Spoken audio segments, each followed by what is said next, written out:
What's going on, guys? It's Jimmy here. Welcome to our daily show where we discuss the fourth stimulus check update, stimulus package update, daily news, everything going on here in our country and in Washington, D.C., money, investing, the stock market. Remember that new videos come out here on our channel every day at 10 a.m., 3 p.m., and 8 p.m. Eastern Standard Time.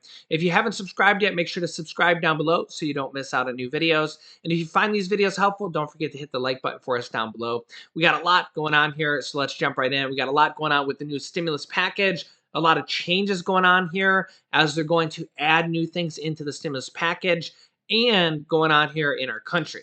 The world's richest man, Elon Musk, who's worth around $250 billion, the founder of Tesla electric car company, the founder of SpaceX, and the founder of PayPal, is considering selling $6 billion to fight world hunger on one condition: if it could actually solve the world hunger problem.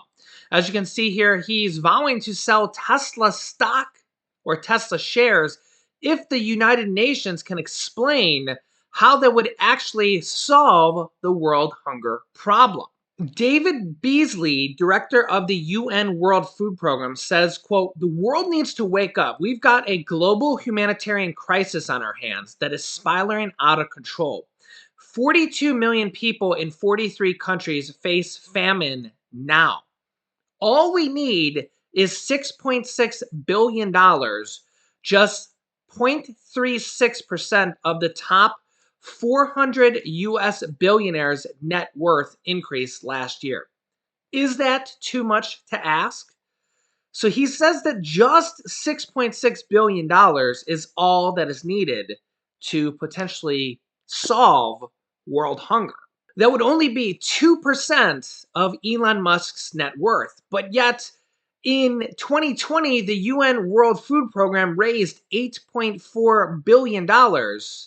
So Dr. Eli David says, how come it didn't solve the world hunger problem if in 2020 the UN World Food Program raised $8.4 billion just in 2020 alone?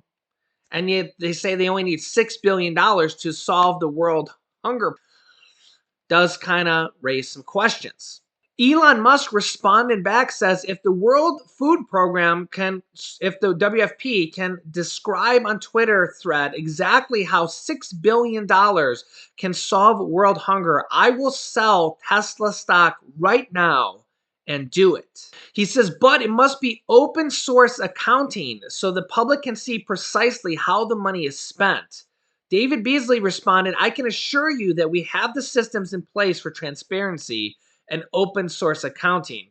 Your team can review and work with us to be totally confident of such. President Biden denies the plan to pay separated migrant families up to $450,000 per family, despite lawsuits against the Biden administration. These lawsuits go back from when they were separated underneath the Trump administration. President Biden denies the plan to pay these families up to $450,000. Remember that these come from lawsuits where they're actually suing for over $3 million each. Biden denies this. Check this out, or denies the plan to pay them, at least. President Biden on Wednesday denied his administration is considering paying hundreds of thousands of dollars to each migrant separated from their family under the Trump administration's zero-tolerance border policy. Quote, that's not gonna happen, Biden told reporters when asked about the reported plan. The Wall Street Journal first reported last week that the administration was contemplating a payment of roughly $450,000 per person for separated migrant parents and children. Multiple news outlets later confirmed the journal's reported. Biden says, quote, that's not gonna happen. The potential payments would come as the government faces numerous lawsuits from families separated under the Trump administration policy, which saw thousands of children taken away from their parents at the U.S.-Mexico border. Fox News correspondent Peter Doocy asked Biden on Wednesday if the payments could encourage migrants to flock to the U.S. Biden says, if you guys keep sending that garbage out, yeah, but it's not true. End quote.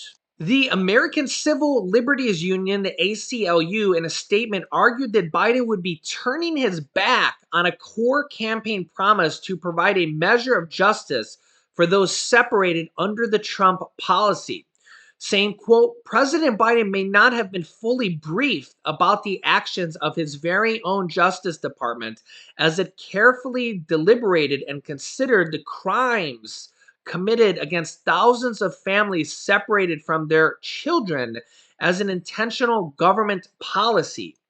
ACLU Executive Director Anthony Romero said in a statement urging Biden to right the wrongs of this national tragedy. However, legal experts told the Washington Post that settling with the families could prove less costly than allowing the cases to play out in court, where more details about the government's harsh treatments of migrants could emerge, and the legal cost of lawyers and the proceedings could be millions and millions of dollars. Let me know your thoughts on this. This has been a big news story. A lot of people don't even realize that the potential $450,000 are a potential settlement in lawsuit cases.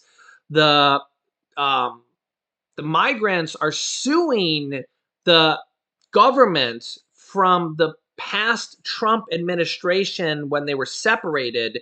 And the government, the current government, which just happens to be the Biden administration, is thinking about settling the cases. The average lawsuit amount is $3 million, and I guess they were thinking about settling the cases for $450,000.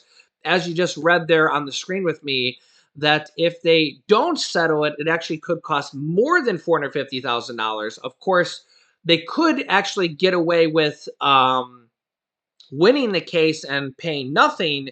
But even if they pay nothing, it's still going to cost probably millions of dollars in court fees, lawyer fees, miscellaneous fees, etc., etc., etc. So, yeah, it's a disaster either way. Can't make this stuff up, guys. It's really just a complete disaster. I'll keep you up to date on this. Biden says he's denying that they want to pay it. So, but remember, they're lawsuits. So, either way, it's going to play out one way or another. So, let me know your thoughts on this. So, it's not just like they can just say, we're not going to pay you anything. If they say they're going to pay nothing, it'll go through the lawsuit process, and there'll be a judge and juries and that type of process. So, I think a lot of people would like to see that happen. If that does happen, and say judges and juries decide to award the migrants nothing, it still would probably end up costing the U.S. government many millions of dollars just from lawyers and law, the fees and all that type of stuff, which is it's an unfortunate situation all around. To be honest, it's just one of those things that I don't think anybody is happy about. There's a lot going on with the next stimulus package, the American Families Plan, and the physical infrastructure package. In the last 24 hours or so, there's been major changes to the stimulus package. Number one, Senate Majority Leader Chuck Schumer has announced a deal on lowering prescription drug pricing, a key obstacle to the mega bill, which was not even in there.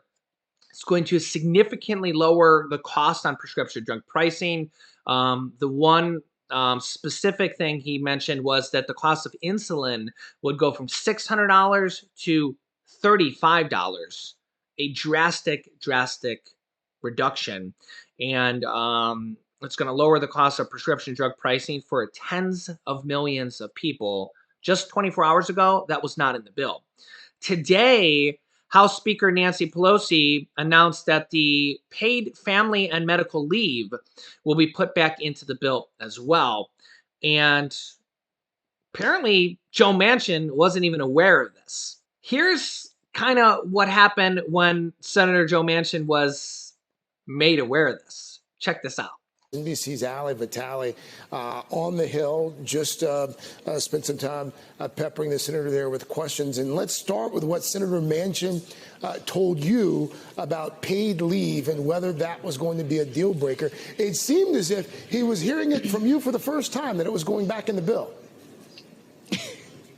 Yeah, he was, because if you remember, Craig, yesterday we were talking about paid leave from the perspective, to borrow a phrase from the Princess Bride, as a mostly dead policy in these reconciliation negotiations. Advocates who I had been talking to, as well as Democratic lawmakers who were supportive of it, did not think it was going to find a place in this larger social spending package. Just in the last few minutes, we heard from Speaker Nancy Pelosi, who said that 4 weeks of paid family and sick medical leave are now back in this bill. But we just broke that news, it seemed, to Senator Joe Manchin, who repeated what he has said before, which is that he has concerns about recreating and bolstering social programs when ones that already exist remain insolvent.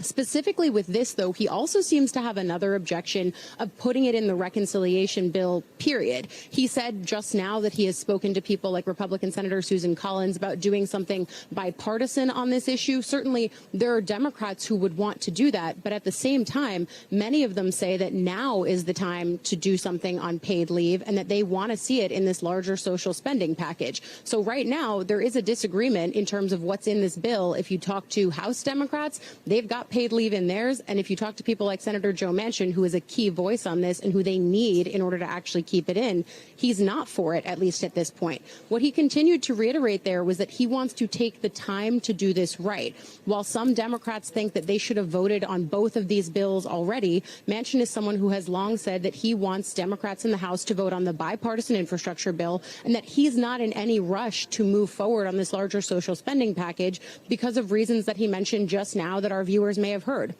Things like wanting to see how this larger piece of legislation is scored and the future financial impacts of it.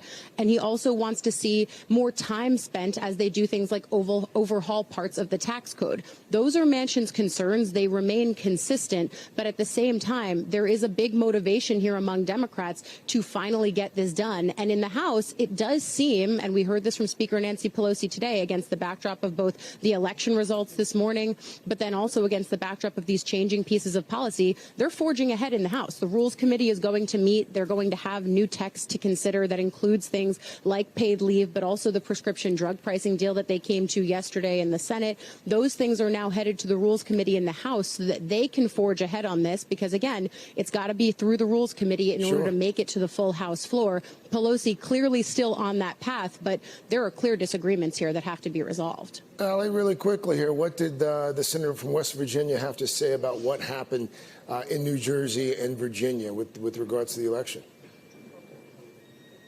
He underscored the fact that this is a divided country. He said that he has concerns about things like inflation, families going to the grocery stores, not being able to afford the things that they need. He has said this in the context of the social spending package negotiations, but certainly this is something that he's now looking at anew in light of the results that we saw last night. And I thought it was interesting. There are some Democrats here who say that this underscores for them the need for Democrats to push forward on kitchen table issues like prescription drug pricing, like bolstering child care for American families who are trying to build out of this recession and out of the pandemic. At the same time, though, there are just as many Democrats who are going to take away something slightly different from this, which is that this package needs to be scaled back, that there are real economic concerns for Americans that can be evidenced by the results in places like Virginia and New Jersey. It was interesting. One other reporter here asked, do they think the Biden administration is hearing that message? They asked Manchin that, and Manchin just said, I hope so. Yeah, another thing that would really help people with inflation and with their bills and with the struggle right now is to include a stimulus check in addition, or a stimulus check for adults right now, in addition to the monthly checks for children.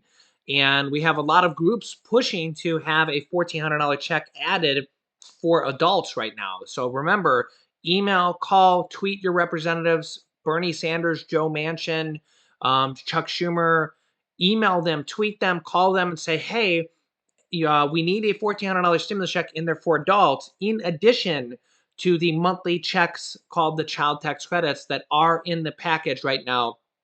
They're going to extend those monthly checks called the child tax credits for 1 year, $250 per month for children ages 6 through 17, and $300 per month for children under 5 and under for a total of $3,600 for children 5 and under, and for children ages 6 through 17, a total of 3,000.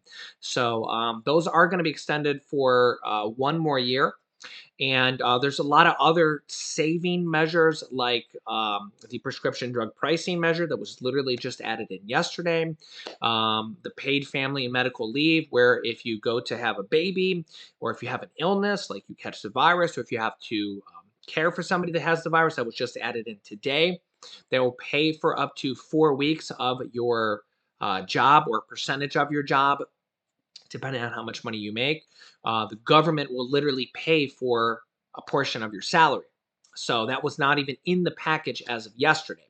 Also, childcare. So many families pay 20 or 30% or more of your child care of their salary. So if mom and dad both go to work and they send their children to childcare, a lot of families pay 20 or 30% or more of their income to childcare, and it's extremely expensive. We just seen Chuck Schumer yesterday say that the average family pays over $10,000 a year in childcare, and we had Representative Ayanna Pressley say that in her state, the average person pays $21,000 a year in childcare. That is going to be significantly cut in this package to a maximum family can only pay 7% of their income in childcare. So yeah, there's a lot of different things in here. They're building $150 billion in affordable housing. $25 billion of that is going to go out in direct payments to the people in rent assistance. And there's rent assistance available right now. I have a link for you guys in the description of this video on how to apply for rent assistance. And I'll link you to it at the end of this video. We've had literally thousands of our viewers get 3 months, 6 months, even 12 months of rent assistance where the government will literally pay your rent up to 12 months of rent from the third stimulus check package. And there's going to be even more of that available.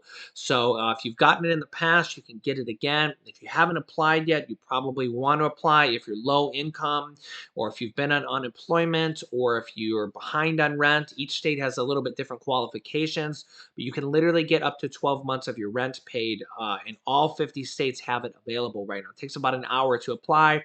It's completely free to apply, and I have a video literally showing you how to do that. There's a lot of different stimulus programs like this, and this next stimulus package may even have more things like this as well. Here is President Biden talking about Joe Manchin for this next stimulus package and his vote. Check this out. Mr. President, you're touting on this visit your $1.75 trillion plan that includes climate, but your party is still not united behind it. Senator Joe Manchin yesterday called it budget gimmicks, shell games, and a recipe for economic crisis. Today he said he never signed off on the framework. So do you have a specific commitment from Senator Manchin to support your Build Back Better bill, yes or no, and how do you respond to those criticisms? And I have a quick follow-up. Number one, I'm not going to talk about the specifics of my conversations. He will vote for this if we have in this proposal what he has anticipated, and that is looking at the fine print and the detail of what comes out of the House in terms of the actual legislative initiative. I believe that Joe will be there. With regard to the issue of whether or not he thinks that he's worried about this being inflationary or going to be a negative impact on the economy, I think that I've made it clear to Joe, and will continue to, and we will, that as I've apologized for repeating, Peter, but 17 Nobel laureates on economics said it's going to lower inflation, raise wages, increase competition, create 2 million jobs a year, et cetera.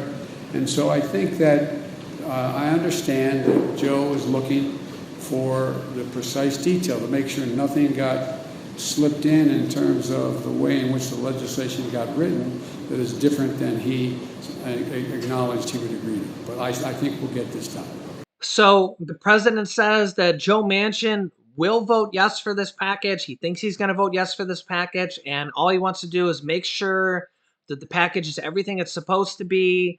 And again, he wants to see it in writing. He wants to have the Congressional Budget Office score it, basically do the math on the package, and make sure that nothing is slipped in and nobody's pulling the wool over anybody's eyes. Make sure the package is fully paid for, which the Democrats are saying that the $1.75 trillion package, which could be a little bit more at this point because they're adding a few things in there, the paid family medical leave now, and the prescription drug pricing is actually a less than $0 cost. It's actually a package that has a negative cost. It actually saves the government money.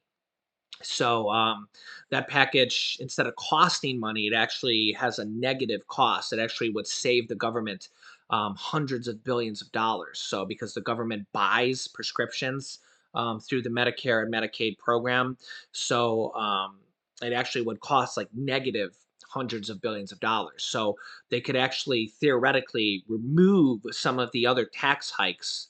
So they could actually theoretically remove some of the other tax hikes if they wanted to. Because what they're probably going to do is maybe pay for it and maybe pay for the package a little bit more.